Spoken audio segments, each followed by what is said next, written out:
સુરત શહેર કોંગ્રેસના જમ્બો સંગઠનની જાહેરાત બાદ ગણતરીની કલાકોમાં જ ભરડો.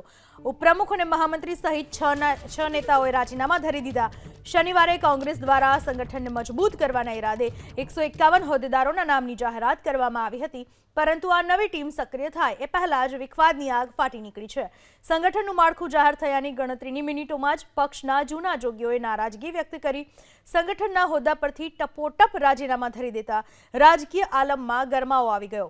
નવા જાહેર થયેલા માળખા સામે અસંતોષ વ્યક્ત કરતા ઉપપ્રમુખ સુરેશ સુહાગિયા, મહામંત્રી દીપક પટેલ, મંત્રી અશ્વિન સાવલિયા, કારોબારી સદસ્ય કેસર અલીપીર ઝાદા અને નાસિર સિમેન્ટવાલાએ રાજીનામું ધરી દીધું.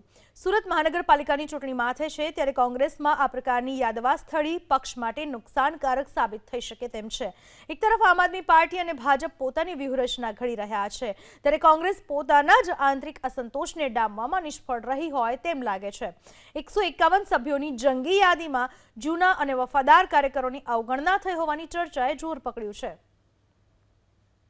જે કોઈ બે પ્રતિનિધિઓ જે કોંગ્રેસને જબરજસ્ત ફટકો આપ્યો, ગુજરાતના ઇતિહાસમાં ક્યારેય એવું નથી બન્યું, પોતાનો અંગત લાભ ખાટવા માટે થઈને જે લોકસભાનું ફોર્મ પાછું ખેંચીને અને પાર્ટી સાથે આવું કર્યું છે, એમની જોડે જે બુકેના ફોટા છે એ મેં જોયા ફેસબુકમાં કે જે એ ઉમેદવારે જ મેકેલા છે જેની કોંગ્રેસને દગો આપ્યો છે એની.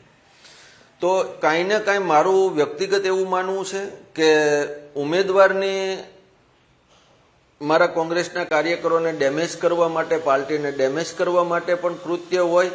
કાં જો કાર્યકરો કાંઈ ને કાંઈ મળેલા હશે તો મારું શ્રેષ્ઠ નેતૃત્વ જે છે પ્રદેશ સમિતિને એમની જોડે વાતચીત કરશે, જેમના ફોટા આવ્યા છે એમની જોડે, અને એ યોગ્ય જવાબ આપીને અને એમનો જે કાંઈ હશે રસ્તો એ આગળ સમયમાં થશે.